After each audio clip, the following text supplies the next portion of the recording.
And now to have a clear idea of the new updates within the hot potato nowadays, the Russian-Ukrainian tensions. Joining me live over the skyboard, Valentin Yakushik, who is a professor in the Department of International Relations and Social Sciences at the National University of Life and Environmental Sciences in Ukraine. Professor Valentin, thank you so much for being with us. And directly to the point, what would you say over the latest update within the Ukrainian border with Russia and Belarus? Is there a real withdrawing of Russian troops, or this is just a word of politicians, or just another protocol? Russian authorities are saying that they do start withdrawing troops after the military maneuvers, after training. Well, we don't know if it is really the fact, because Americans saying that they do not see that. But there is definitely some positive steps, as, for example, Belarusian Minister of Foreign Affairs have contacted the Ukrainian colleague of him, Ukrainian minister, and even invited Ukrainian representatives to the maneuvers which are there on Belarusian side, where Russians and Belarusians participate in military trainings. But what is important, it's not whether they withdraw already forces, but that there should be improvement in relations, because nobody really planned to attack Ukraine. Our Ukrainian president, has said that there is no threat of attacking. It is a part of a special theater organized by both sides, by Russians and by the Western part. Russians are pressing on Ukraine and the West is pressing on Ukraine, not because they are afraid of Russian troops coming to Kyiv, and for that Americans and some others like Canadians withdraw their staff from the embassies to the Western Ukraine, but they want Ukraine to implement the Minsk agreements. They want to decrease the tension in Donbass.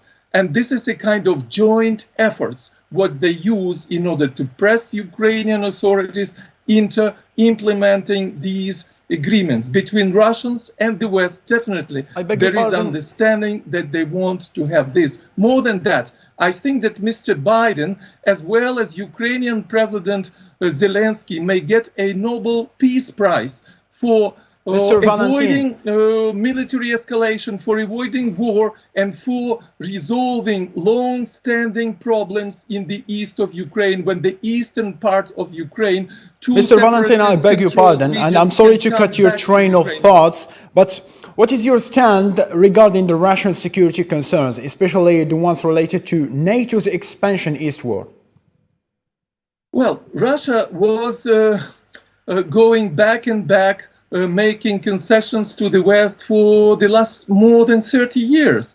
Because after the collapse of the Soviet Union, Russia was very weak and it was very much dependent upon the West. Now the situation has changed. Russian military forces are strong again, and in many aspects they are better prepared for the newest warfare than the West. That is why Russia is showing that the West should take into account Russian concerns. Well, very often the West was neglecting what it was promising to Gorbachev, or later to the first Russian independent leaders. So now Russia behaves very often in an arrogant way. Maybe it's just lack of diplomacy, maybe it's just lack of tactical, practical approaches. Like, for example, Chinese, for thousands of years, they knew it's better to wait while the authorities depart, which Mr. Valentin, there was an intense diplomatic effort in the last couple of months from both sides. In your opinion, there will be a de-escalation, or there will be an imminent war?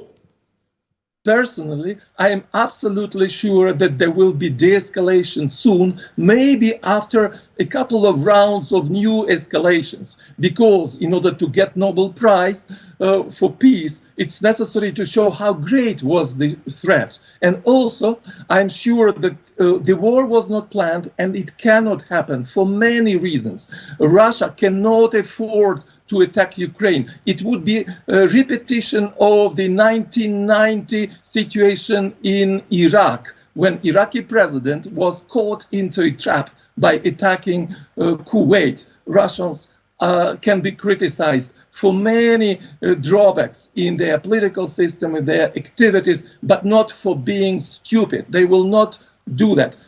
I'm sure that there are two levels of politics now. One, some American and Western specialists in special operations, in psychological operations, are preparing for Russia this kind of a trap, like of Saddam Hussein, or trap for the Soviet Union in 1979 Mr. in Valentin, Afghanistan. Mr. Valentin. In the end, they are preparing Mr. Valentin, thank you so There much will for be your peace, clarification. definitely, no more. I'm sorry to cut your train of thoughts, but we do have a lack of time.